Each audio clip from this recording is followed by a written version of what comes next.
So, this video po is magpapasalamat din po kami sa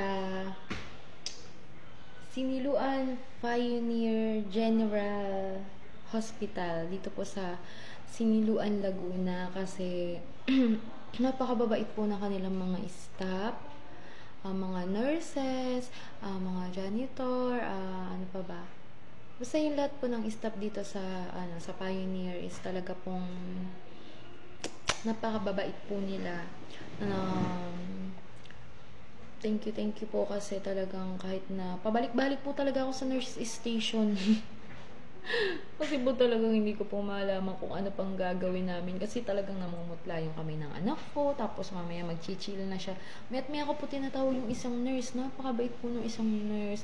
Minsan nga ho talagang sila na rin ho yung natatakot sa akin kasi nga, ba't ganun, ba't ganito. Maya po talaga magdamag akong pabalik-balik dun, pero alam niyo hindi ko po siya nakita na nagsungit or yung nagalit kasi nga syempre marami rin siyang iniintindi, hindi lang naman kami pasyente dito, pero talaga pong iniintindi po kami niya.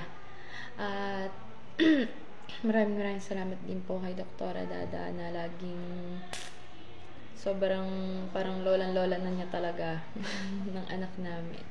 So, ayun po yung aming last day dito po sa Pioneer kasi magbabayad na lang po tayo ng doctor's fee na 6,700. So, ang naging bill po namin is 36,000 na nabawasan po siya ng PhilHealth. So, ang sinasabi ko sa inyo, mag-avail na kayo ng PhilHealth kasi hindi nyo masasabi kung ang inyong buhay ay lagi ba kayong walang sakit o walang karamdaman. O yan, hindi naman natin hinihiling na magkaroon kayo ng karamdaman. So, ayun is for security lang na in case na emergency na magagamit nyo. So, ayun na yun lang at tayo magbabayad na. So, sa 28,000 is ang magiging babayaran na lang namin is 6,700 which is yun yung doctor's fee. So, ayun na lang po. Hanggang dito na lang at maraming salamat po. Wala na po masasabi. Thank you po.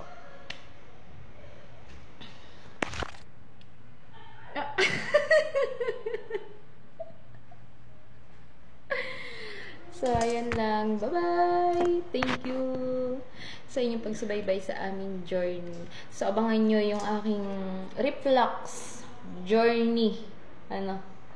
Na magagawa din natin yun ng video. At part by part. So, ako pala si Ate Jen, ang inyong Ate Jen at Pilangaram Vlogger.